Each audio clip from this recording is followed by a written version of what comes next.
Some would argue that this planet's rich cultures and languages give each of us our own unique identity. But looking around, from cities to nations to continents, our world is shaping up to be one big neighborhood. For one group of people, there is but only one identity and one trait, one voice and one truth, one heartbeat and one God. And uniting this ever-flourishing family is one gardener, one keeper, spreading the seeds of spirituality and watering all with God's grace. One man who walks day and night to every corner of the world to embrace every beloved soul and gather all of God's seeds. Hazrat Mirza Masroor Ahmad, Khalifatul Masih V, the successor to the promised Messiah ﷺ, and source of the same light as the Holy Prophet Muhammad ﷺ, now visiting the far east of our small world once again. Join us in this special series for the incredible journey of Hazrat Khalifatul Masih to the nations of Singapore, Australia and New Zealand. And let us bring you closer to the far side of the world.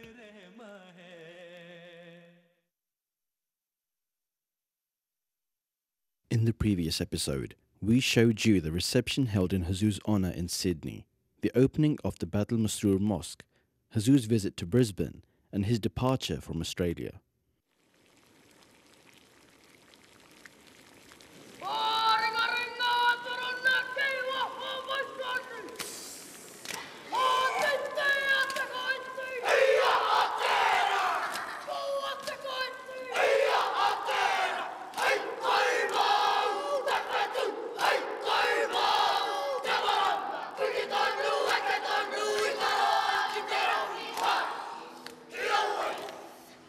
The Maori believed that this land was fished out from the darkest depths of the ocean, stone and water in a mighty clash of the elements, giving birth to a raw land.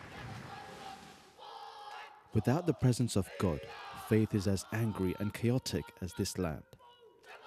But turning only briefly to one's Creator can bring flowers from the hardest of stones. Hazrat Khalifatul Masih comes to New Zealand to bring life once more to our faith. Hazrat Khalifatul Masih arrived in New Zealand on the 28th of October, where he was welcomed by the National Amila of New Zealand at the airport.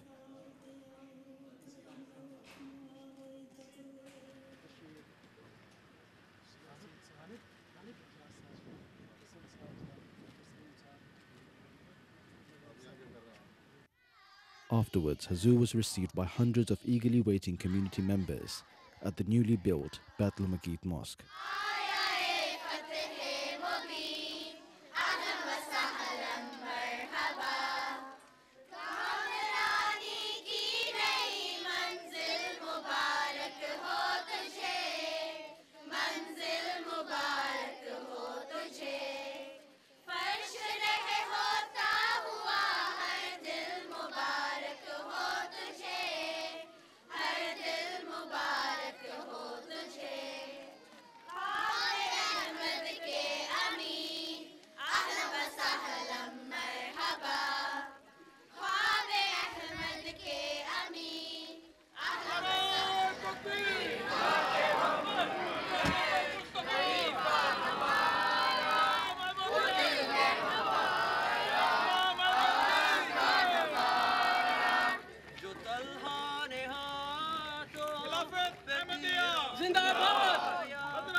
After arrival, Huzoor made a brief inspection of the mosque and led the first prayers, the Maghrib and Isha Salat.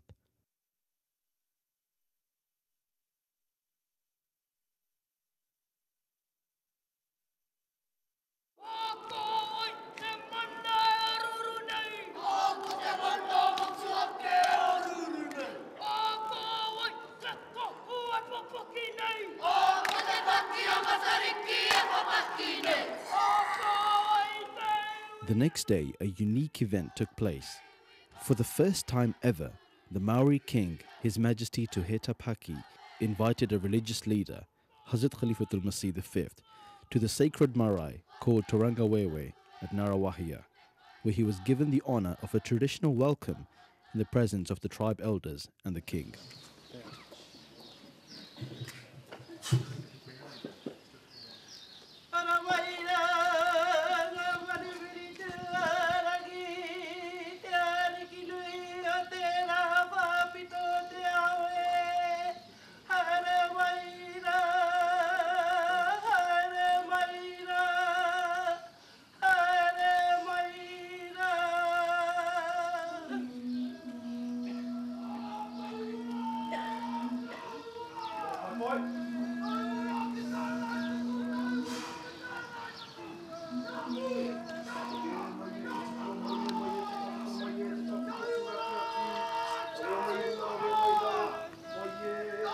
The welcoming ceremony began traditionally with a Maori warrior checking to see if the visitors had come in peace or if they had aggressive intentions.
The Maori warrior then led Hazrat Khalifatul Masih and his entourage to the marae, or traditional Maori meeting place.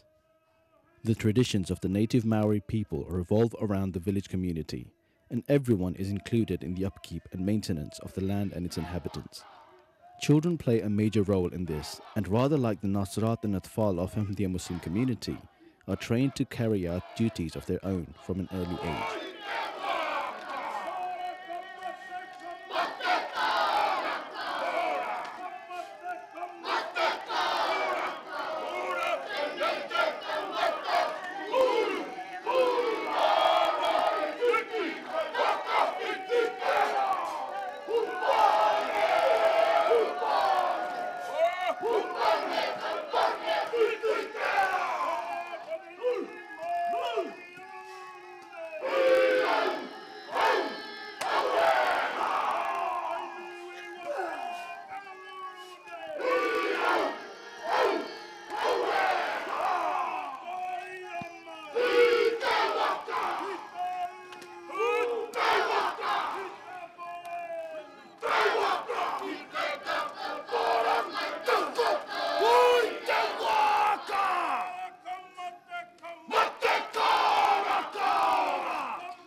Jamaat members were seated on one side of the meeting area, while the king and his people were sat on the opposite side.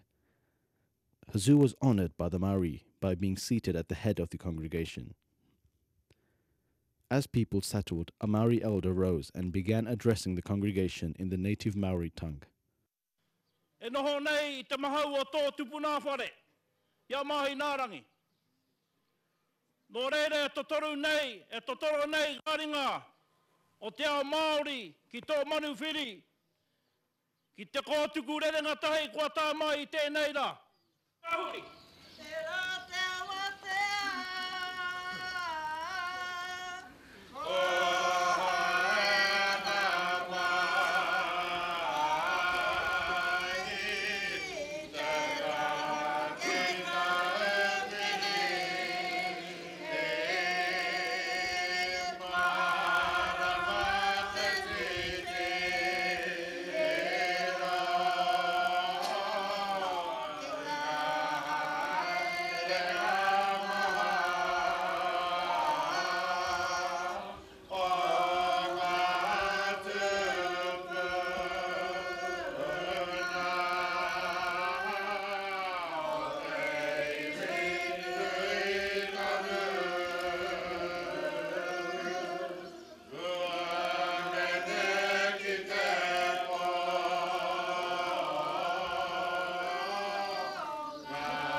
Your Holiness, in 1889 was a time of deprivation, of chaos in this country for our people. It was a time when in our tribal lands that were completely and totally confiscated by the Crown, at a time when the government held control over the country that we call home. It was also a time when the second Māori king turned to his own faith, to the Pai Mārire movement for spiritual strength and for guidance. Today is an auspicious and important occasion. We salute you and accord you with our deepest respect in the presence of our King, the head of state of the Kingitanga, the King movement, founded in 1858. Your Holiness, we record for all time our respect. Your Holiness, there are many things that you have done, not only for your people, but for the millions of your followers around the world. That here in this country and through our parts of the world, the Muslim faith is subject to distortion, to misinterpretation, and to unfounded confusion. And I know that in your own way, that the singular most important thing in your faith is to love people. And for that, Your Holiness, we welcome you to this celebrated marae of Turanga Wawai, to the footstool of the tribes around this country, and in the presence of Kingi Tuheitia. We accord you with the special ceremony that you were given this morning as a mark of your chiefly status and a mark as an expression of your greatly endowed position as leader of Amaria and of the Muslim faith. Welcome, Your Holiness, to this hallowed ground, that the sacred waters of our ancestral river Waikato, that the sacred burial ground that you drove past this morning beckon to each and every one of you, welcome, welcome, thrice welcome.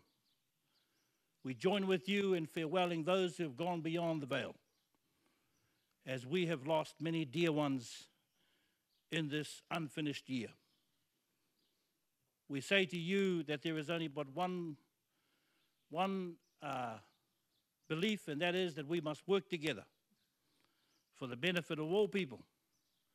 That is the dictum of our King, is the reason why he has opened his arms and welcomed you here today. Tēnā koutou, tēnā koutou, Your Holiness, tēnā no tātou katoa, kahuri, e te King. After a brief introduction, Mr. Shakil Munir, who undertook the project of the Maori translation of the Holy Quran, replied on behalf of the Ahmadiyya Muslim community. He began with the recitation of the opening verses of Surah Fatiha, along with Maori translation. Originally from Pakistan, Mr. Munir lived in Ghana for much of his life and took the time to learn the Maori language initially through a Maori dictionary and phrasebook. The project ultimately took more than 25 years to complete and culminated into this divinely guided event.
After an exchange of gifts, Huzoor and His Majesty met privately while the rest of the Jamaat had the opportunity to meet the Maori community.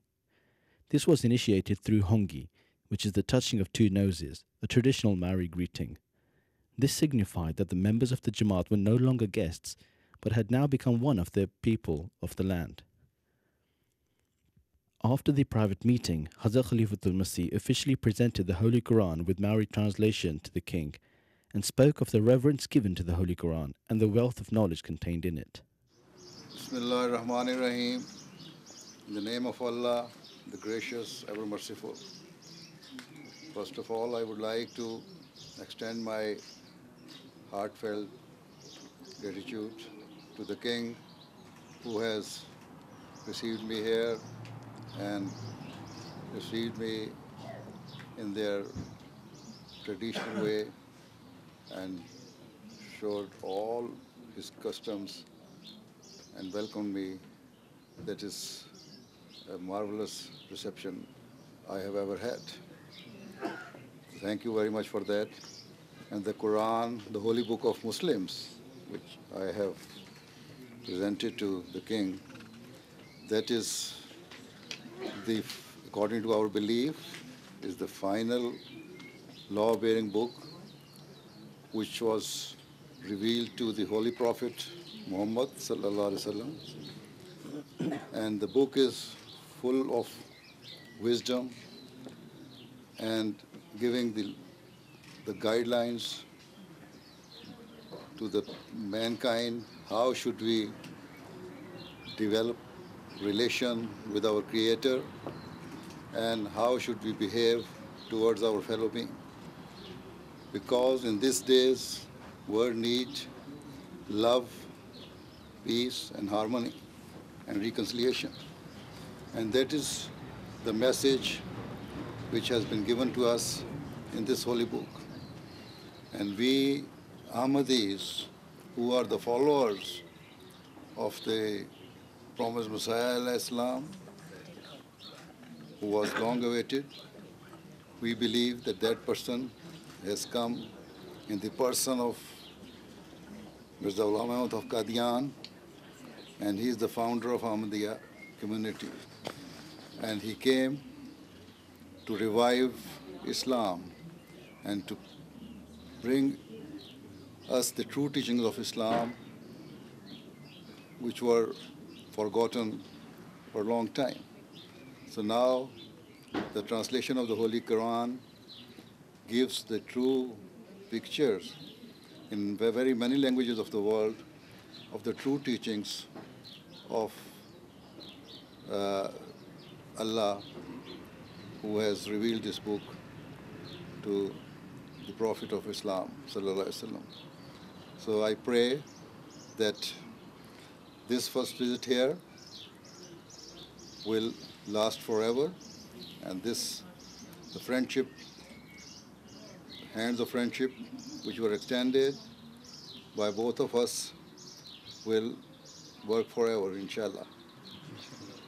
And with these words, I again thank the King and the Queen and everybody here, especially the King who has received me and showed very kind gesture towards me. Thank you very much. Ki te whakarewa I te puka tapu a te whakapono Muslim I roto I te reo Māori, anei ngā whakamahuki. The meeting at the Marae was one of significant importance and interest. This was the first time a religious leader was invited to the Marae. The national media was there to cover the event, including Maori television, which did a special report on the event.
the 31st of October, Huzoor held classes with young members of Atfal and Khuddam and Nasrat and Lajna. Huzoor advised the children on various matters of their life, including their education and interactions in society, guiding them to display the best and live their lives in accordance to Islamic values. On the 1st of November, Huzoor officially inaugurated the 25th Annual Convention, or Jalsa Salana of New Zealand, and also inaugurated the newly built Batul Muqit Mosque. The mosque has been built next to a pre-existing mission house and houses roughly 600 worshippers. The mosque, as with all other mosques built around the world, was built with great financial sacrifice of local community members. Huzoor's Friday sermon was also centered around the building of mosques, saying that he often mentions that the stance of the Jamaat in financial sacrifice is very high. However, there is a great need to pay attention to Salat. Mosques should be populated for true observance of Salat. Salat is meant to be offered in congregation in a mosque, and a mosque is built for this very purpose. God states that a true believer is more concerned about the hereafter than this world. Huzoor also congratulated the community on the building of a beautiful mosque by a small community of just 400 members. Huzoor prayed that may this mosque become small for the New Zealand community very soon, inshallah. अल्लाह ताला ने ये नहीं कहा कि दुनिया के काम ना करो, बल्कि अल्लाह ताला तो फरमाता है तुम्हें अल्लाह ताला की याद नहीं भूलनी चाहिए। ये ना हो कि तुम दुनियावी कारोबारों की वजह से अपनी नमाज़ें भी ज़ाया कर दो और अपने मकसद पैदाइश को भूल जाओ। हज़रत मसीह मौद अलैहिस्सलाम ने एक जगह फरमाया कि अगर ऐसा है कि तुम नमाज़ें भूल रहे हो, दुनिया में डूबे हुए हो, तो फिर तुम्हारे में और गैर में क्या फ़र्क है? क्या फ़ायदा है इस बात का? बस इस फ़र्क को वादे करके बताना हमारी ज़िम्मेदारी है। अगर हम अपने आप को हज़रत मसीह मौद अलैहिस्सलाम की बैत में शामिल समझते हैं तो ये वादे करना होगा। The Ahmadiyya Muslim community may have just 400 members, but it's the proud owner of the largest purpose-built mosque in the country. Nicole Bremner reports.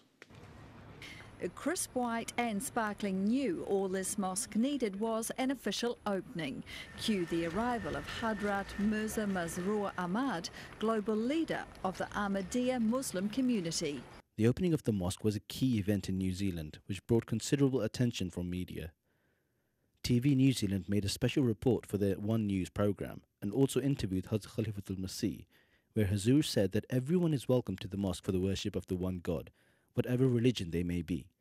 Huzoor also said that he wished and prayed that this mosque will become very small for the community soon, so that other mosques are built all around New Zealand. Is it your hope that more people will come if it's open to everybody, that more New Zealanders will come? Yes, if they wish, they can come. It's open for everybody. If they are praying to Allah, so all the religions came from, according to my belief, all religions came from the God, from Allah, right? So if all the religions are from Allah, then, and we are the creation of Allah, then how can we stop anybody to come and worship his creator or her creator? You've made a connection with our Māori people, our indigenous people, through the translation of the Quran into Māori. Do you know anything about that or the significance of that? You see, the only significance I know is that we should translate the Holy Quran into every language. And up till now, we have translated the Holy Quran into 72 languages. So as the Bible has been translated into so many languages, we think that Quran should also be translated because it was revealed to the Holy Prophet of Islam by Allah that it is written in the Quran that announce, O people of the world, I am the Prophet to you all. So if he is the Prophet for the whole of mankind, then there are 101 languages or numerous languages spoken in the world. So we have to take this message to each and every person, and it cannot be taken if they don't understand the message. And nobody knows Arabic, so this is why we are trying to translate the Holy Quran into various languages of the world. The next day, a reception was held in Huzoor's honor, celebrating the launch of the Maori translation of the Holy Quran and the opening of the Battle Masjid Mosque. The event was attended by 150 distinguished guests, including members of parliament, foreign consul generals, faith leaders, councilmen, barristers, more than 15 kaumatuas, and His Majesty, the Maori King Te Paki. Before Huzoor's keynote address, various guests spoke. I've listened with great interest to the speeches which have been made by those before me. I fully endorse the comments which are made. I think all of us here will support this mosque, this community, and the growth of the Islamic religion and culture in this country. In his keynote address, Huzoor spoke of the peaceful message of Islam and the urgent need of justice and equality in the world. Islam says that a true worshipper of God who fulfills his rights must also always fulfill the rights of man. Where on the one hand, a Muslim comes to the mosque to fulfill the rights of worship, he should also enter the mosque to consider and devise ways of how he can express his love and sympathy for mankind. It is for this reason that the Ahmadiyya Muslim community undertakes various charitable activities, including charity walks, and supports the work of a number of external charities. Within our mosque, financial appeals are regularly made in which the Ahmadis are asked to make financial sacrifices for the sake of helping orphans and poor people in desperate need. After the event, the Maori King accompanied Huzoor on a brief tour of the mosque. Before his departure, the Maori King made his gesture of complete friendship and respect to Hazrat Khalifatul Masih through hongi, his traditional greeting. He explained a lot of things that I was a bit mysterious about, and he opened up the faith a lot more than you see in the news media, which is wonderful. Now, I don't think you guys are so secretive and mysterious. You're just like me, you and me. This has got to be unique in New Zealand history. So it should be out there with the public, with the news media, the television. The same day, Huzoor addressed the female members, or Lajna, on the second day of the New Zealand Jalsa Salana, where he instructed both men and women on their rights towards each other and their children, and reminded all of their duties towards their faith and community. Indeed, women can and should play a full and wonderful role in today's jihad. In the Ahmadiyya Muslim Jamaat, we normally find that our girls and women are more educated than our men. And I expect that the same is probably true here in New Zealand. Thus, utilize your intelligence to attain as much religious knowledge as possible, and then use that knowledge to spread the true message of Islam and to do tabligh. The next day, Huzoor addressed the concluding session of the New Zealand Jalsa Salana. If you advance in the field of tabligh, you can bring about a revolution. You will, inshallah, be able to save yourselves, save your future generations, and save your nation as well. So understand well your responsibilities. May Allah enable every Ahmadi man and every Ahmadi woman, every old and every young, to understand your responsibilities and to make progress in good works. do not do anything which is not in the interest of the Jamaat and for its good, and which is not good for the nation and which is against the well-being of the people. After the concluding session, Huzoor held the Bai'at ceremony, or initiation into Islam Ahmadiyyat. The Bai'at is a tradition dating from the time of Prophet of Islam, Hazrat Muhammad sallallahu alaihi wasallam. It is a pledge and affirmation of your faith, commitment and service to Islam and Khilafat under the 10 conditions of initiation set out by the promised Messiah alayhi salam. This was also an opportunity for all members of the community to renew their pledge to Islam Ahmadiyyat through the leadership of Khilafat, a process which is incredibly spiritual and life-changing for many. On his last day in New Zealand, Huzoor made a brief trip to Wellington, the capital city of New Zealand, and just like he did at the UK Houses of Parliament, the US Capitol Hill, and European Parliament, Huzoor addressed members of the New Zealand government at the Parliament buildings in the Grand Hall of the Parliament House.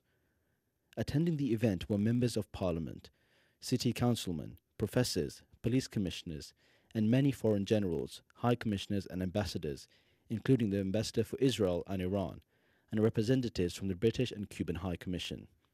The event was arranged by Honourable Kanwaljit Singh Bakshi MP. In his keynote address, Huzoor urged all leaders present to do their utmost to reduce suffering and injustice in the world. Huzoor brought attention to the devastating effects of a nuclear war and how current world dynamics could lead to an unthinkable destruction and loss of life if the world did not come together and adopted measures of peace and absolute justice. Huzoor also spoke of the situation in Syria and how measures must be taken by world leaders to avoid a foreign military intervention. Certainly, it is a requirement of loving one's nation that if it is ever attacked, it is the duty of a citizen to be ready to give every sacrifice for its defense and to liberate the nation. Nevertheless, if the conflict can be resolved in a cordial or peaceful way through negotiations and diplomacy, then one should not needlessly invite death and killings. In olden times, when wars took place, there were mainly military casualties with a very minimum civilian loss. However, the means of today's wars include aerial bombardment, poison gas, and even chemical weapons. And as I said, there is also the potential use of the most horrific weapon of all, the nuclear bomb. Consequently, the wars of today are entirely different to those of the past. Because today wars could potentially wipe mankind from the face of the earth. Let me at this point present a beautiful teaching of the Holy Quran regarding the establishment of peace. The Quran says, "And good and evil are not alike. Repel evil with that which is best. And lo, he between whom and thyself was enmity will become as though he were a warm friend." Thus, the Quran teaches that as far as possible, any enmities or grudges should be reconciled and solved by opening the channels of communication and through dialogue. I have been working with the Ahmadiyya community for almost last 10 years, and I have always found that the main aim of this organization has been to bring peace and work with the interfaith council and different religions. I think that it was a very important message, and I think that it is a message that can be welcomed and accepted by everyone. We're talking about peace, and who can oppose peace? And I think that the message that he had spoken, the perspective that he has given is extremely important. And of course, the way that he condemns violence is extremely important for all of us, all over the world, who have seen violence, who have suffered from violence, and all I can say is make a wish that his wisdom, his message will really become a reality. The sooner the better. Well, I think peace is everybody's business. A lack of peace in one part of the world means that the world is an unhappy place. And if we are to address peace in one part of the world, then we have to address the same situation elsewhere as well. I think that's the message I'll take. The second one is the symbolism of him being here. I think that's quite important. Well, it was very inspirational. I came here not really knowing what to expect. I knew a little bit about His Holiness and the message he has, but I found it very inspirational. It was great to join a number of people from New Zealand across various communities, to meet some people from Britain as well, which was great, and to hear a message which I found really inspirational. It's a real message that needs to get out to people in this world of ours today. Join us next week for our last episode as we bring you Huzoor's visit to the land of the sun and his activities in Japan.